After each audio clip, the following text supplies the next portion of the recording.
Coach Dane here for another Chess.com Improvers Club video, and we're going to look at a game played by one of our members of the Improvers Club, maybe a fragment of two games perhaps, and I'm going to place a lot of attention on pawn play. So in the opening, after e4, typically black will play e5. And the reason you might play that is to gain a fair share of the center and also deal with the possibility that white will try to plant a second pawn in the center like that. And so when you see the move d4, you're almost always going to want to take that pawn. This way, you're not allowing white to have a two-pawn center. And if the queen recaptures, now we can develop our knight and attack that queen. Today's game, we're actually going to see the Sicilian. But before we talk about that, I'm going to talk about the French, e6. Not just because I really like this opening, but because I think it's a really good example of when to play with pawns and when to avoid pawn moves. So the idea here for black is black wants to play d5. And you might wonder, well, why not just play d5 immediately? This is perfectly playable, but anytime your pawn is under attack here and black is making kind of this aggressive central claim, well, white could take that pawn, and when you take back with the queen, well, here comes the knight, developing toward the center, attacking our queen, and then we have to lose time running around with our most powerful piece.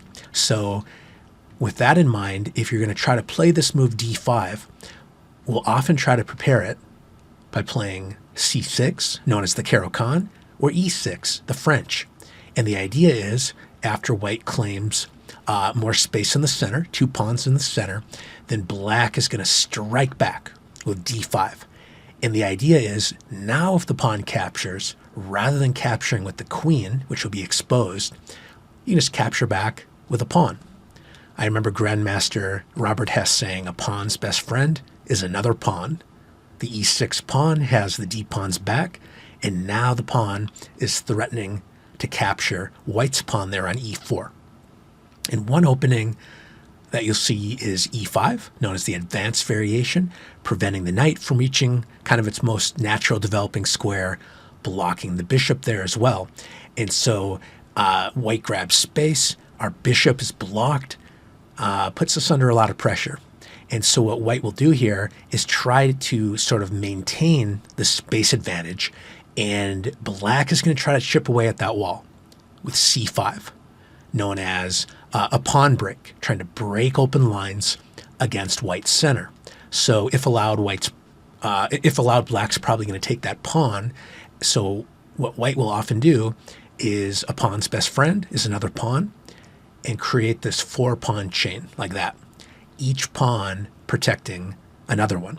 So after knight c6, black is putting more pressure on the center, and here we reach another game played by another member of our Improvers Club, playing black, where bishop to b5 was played. And this is our first example of when to push pawns and when not to.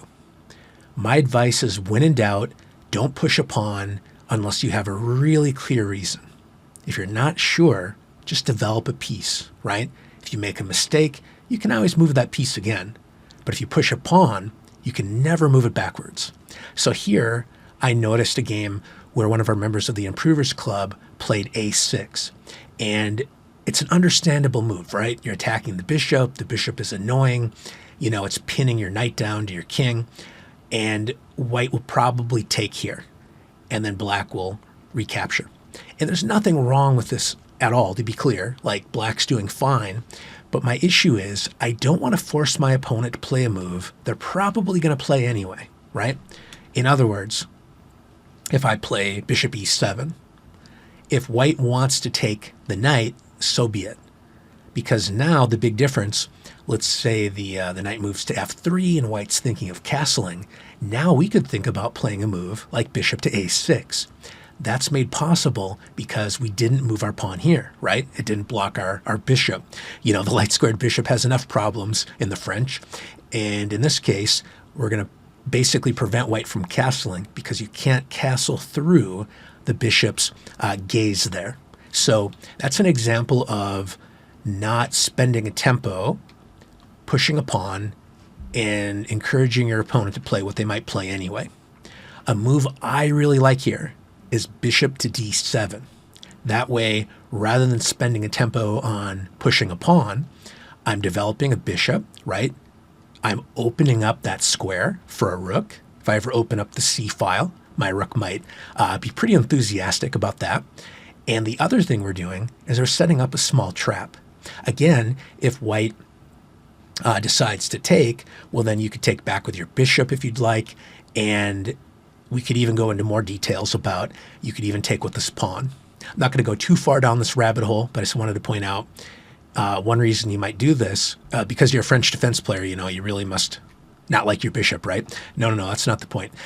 We can actually take back, and then play c5. So basically one pawn break deserved another. So I basically get to play c5 2 times. Anyway, going back, my main point is I would rather develop a piece than push a pawn. This way, I'm improving the placement of my bishop, my king feels safe, I'm defending my knight, and I'm even opening a square for the rook. So I'm doing a lot of things with one move. The other really cool thing here is after knight f3, we have a little bit of a trap, a little bit of a tactic here that I love to show. If I play a move like, well, first of all, if you want to pause the video, I should just mention black can win a pawn in a really surprising way here. Okay, giving everyone a moment to think. In this position, if I play something like knight to b8, not quite the right move, but the right idea, I'm revealing my bishop's attack against its rival there.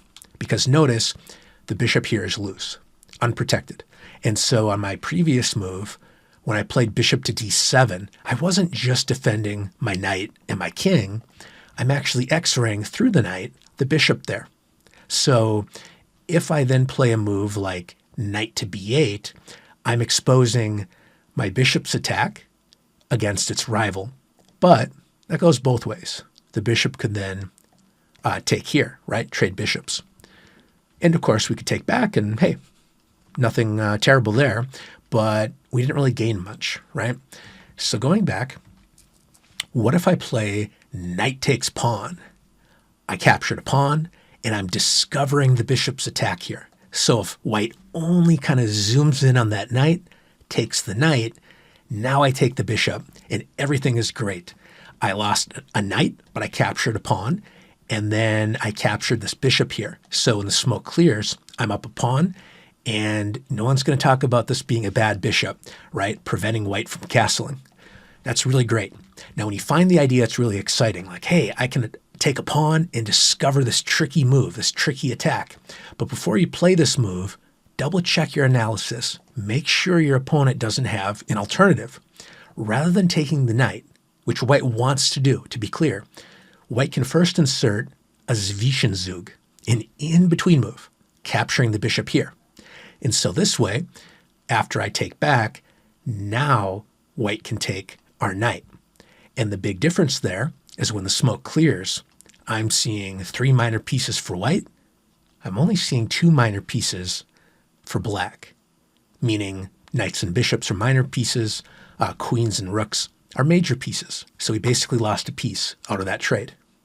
Now, what often happens when you think of an idea, the first move you look at is kind of a sink or swim test of the idea. And so if you find this move first, you might be like, okay, this move's wrong, therefore the idea is wrong. What's important, though, is to put the idea in the repair shop. See if you can change the move order a little bit. Knight takes pawn was a great idea, right? Trying to discover the bishop's attack against its rival. The problem is, after the bishop captured, we weren't able to move our knight to safety and capture that bishop at the same time. What if we could play a move like knight takes bishop? It's not possible here, but that could repair our idea. So going back, how else can our knight discover the bishop's attack? Here we can find the beautiful knight takes e5.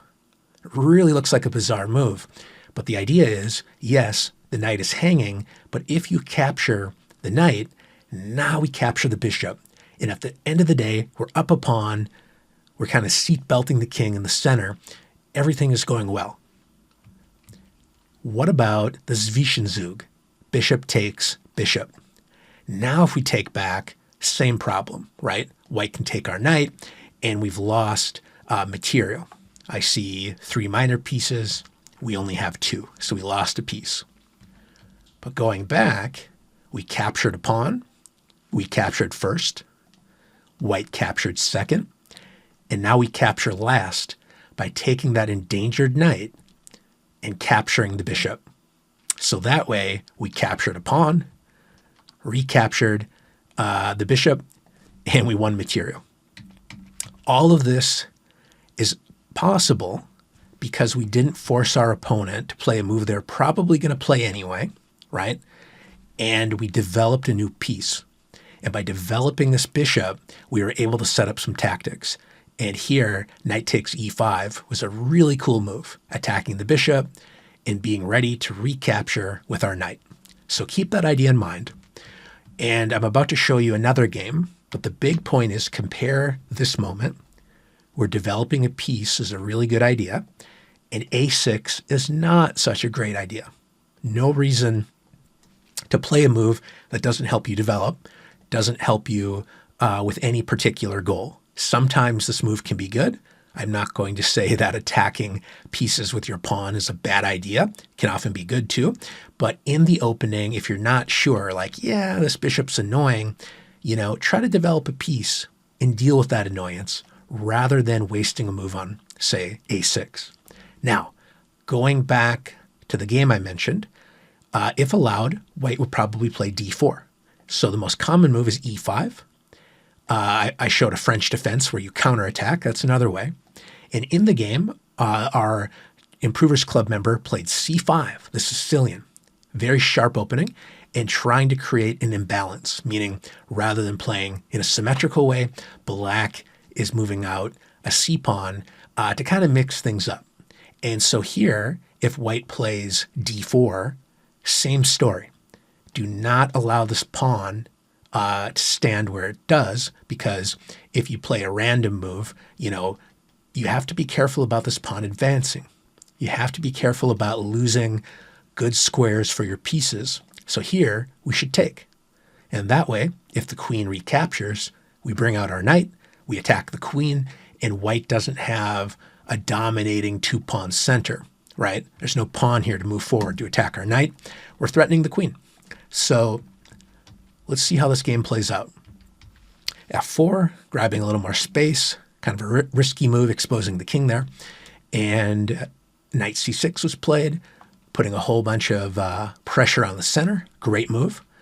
And after this, white played bishop b5, attacking the knight. And I really like what black did here. She played knight g to e7. Very good move. And the idea is, if you're going to take my knight, now I'm ready to recycle my knight and jump over here. And that way, everything is great. All the pawns are happy, working, oops, didn't mean to highlight the queen. All the pawns are together, and that feels really good, rather than like doubling our pawns, which not the end of the world, but I like this idea. And so now in the game, white castled. And this is where I want to encourage us to think about the difference.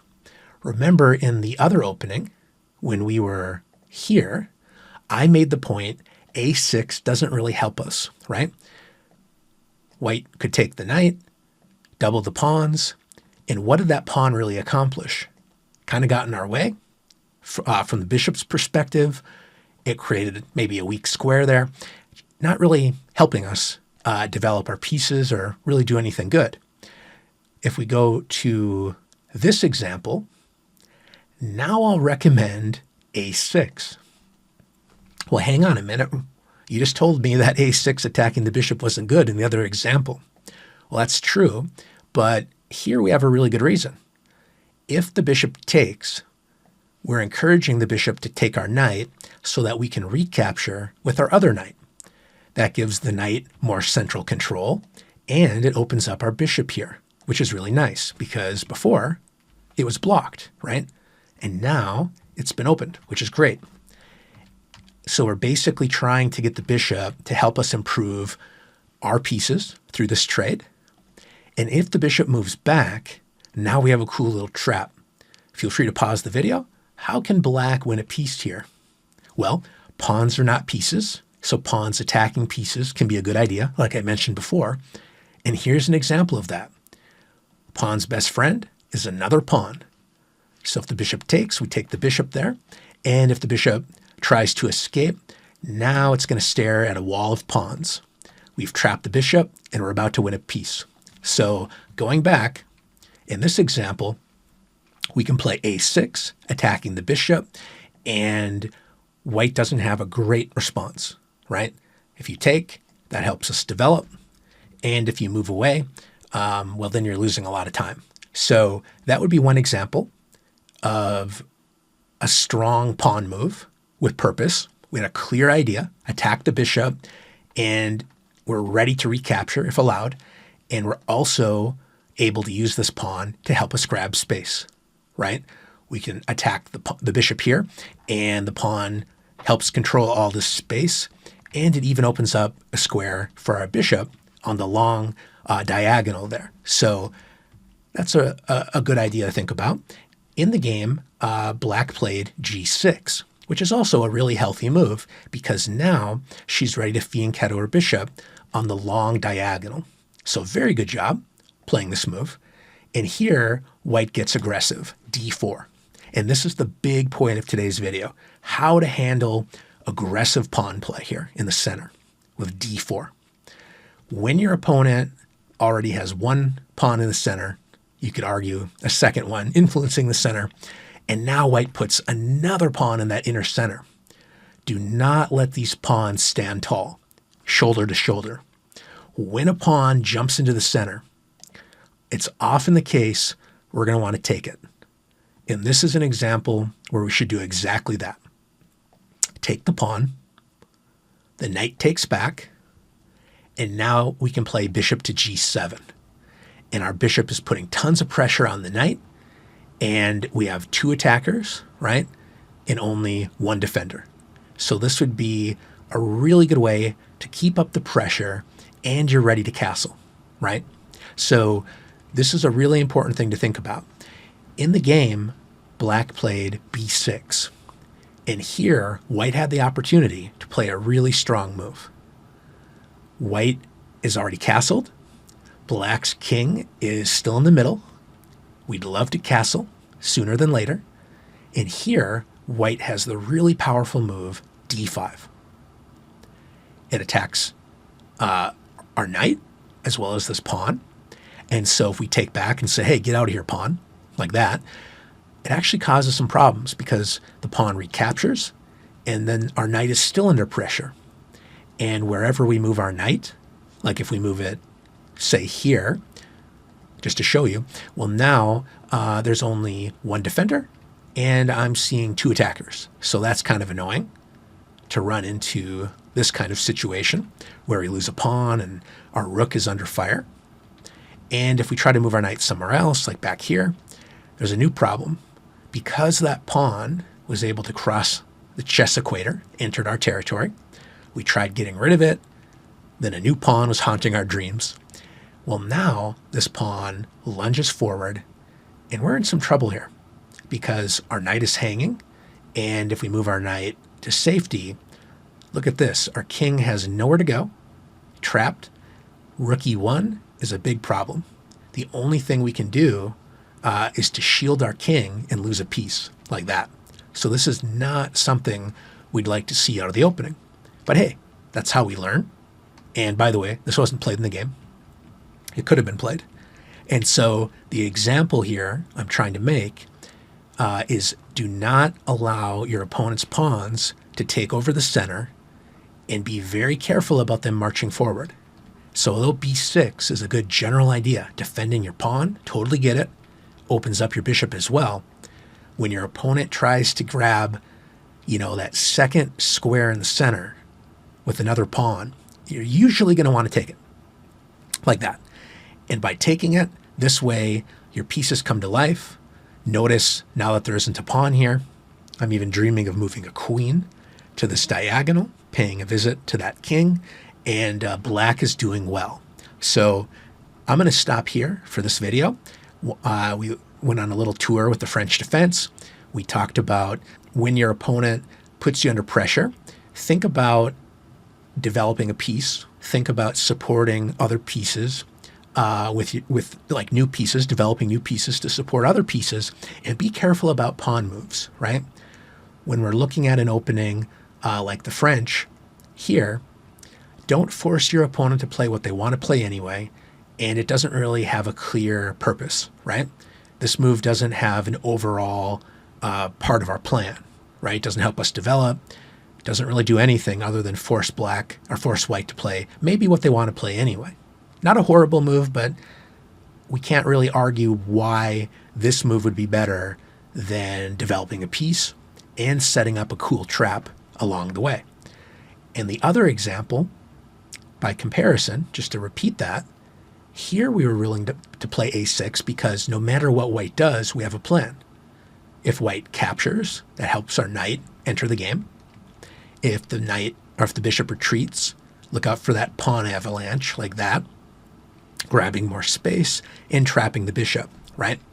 And then the other big thing for us to remember is when the opponent tries to take over the center by putting more pawns there, be very cautious about allowing the pawns to stay where they stand, and also look out for those pawns advancing, rolling forward here. So that's why I'd want to take, play bishop g7, get my pieces developed, put some pressure in the center, and get ready to castle. Okay, I might do some other videos talking about pawn play in the future, but I just wanted to introduce some of these ideas in this video, and also just to give a little bit of feedback to some of our users in the chess.com improvement club regarding pawn play. Move your pawns with purpose, and if you're not sure about a pawn move, don't play it, develop a piece. All right, that's it for now. I hope to see you soon, and feel free to reach out in the Improvers Club, and I'll see you there.